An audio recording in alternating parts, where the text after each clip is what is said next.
یہ علی امین گنڈاپور صاحب کیا کرتے پھر رہے ہیں؟ ہمیں تو یہ لگ رہا تھا کہ شاید وہ کوئی معاملات کو سنبھالنے کی کوشش کر رہے ہیں، کوئی برج بننے کی کوشش کر رہے ہیں، لیکن آج جو لاہور ہائی کورٹ بار میں جو انہوں نے گفتگو کرتے ہوئے جو ان کی ٹون تھی اور پھر جو ان کے الفاظ تھے، اس سے تو کچھ اور ہی سمجھ میں آ رہا ہے. کیا پرٹیکولر چیز ہے جو وہ کہہ رہے ہیں کہ اس نظام کو غلام چاہیے؟ ہاں، دیکھیے الیکٹڈ نہیں سلیکٹڈ چاہیے، اور مطلب وہ تو بلکہ باقاعدہ مخاطب کر کے کہہ رہے تھے نا کہ آپ لوگوں کو الیکٹڈ نہیں سلیکٹڈ چاہیے. آپ لوگوں نے 2024 کے الیکشن کی طرح کبھی کوئی الیکشن فیئر نہیں ہونے دیا. آپ لوگ حکومت گراتے ہیں، آپ لوگ ہی حکومت بناتے ہیں. دیکھیے تجربہ تو یہی بتاتا ہے، تجربہ تو اس بات کی تائید کرتا ہے کہ جو علی امین گنڈاپور صاحب فرما رہے ہیں وہ درست ہے.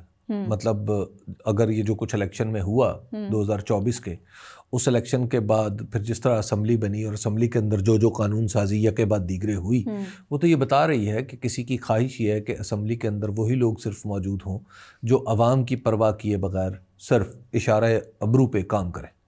تو ایسے لوگوں کی موجودگی میں تو بڑی سہولت ہو جاتی ہے نا.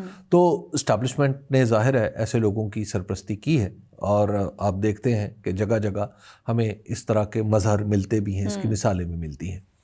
تو اب جب یہ پولیٹیکل سچویشن ایسی ہوگی کہ ملک کا ایک بڑا حصہ یا تو اس سسٹم سے لا تعلقی اختیار کرتا ہوا دکھائی دے گا، یا کچھ لوگ جو ہیں وہ اتنے بے چین ہوں گے کہ وہ وفاق کے اوپر سوال اٹھا دیں گے، یا کچھ لوگ جو ہیں وہ کسی دوسرے کے ہاتھوں میں پڑ کے، ہمارے دشمنوں کے ہاتھوں میں پڑ کے دہشت گردی کا ارتکاب کریں گے.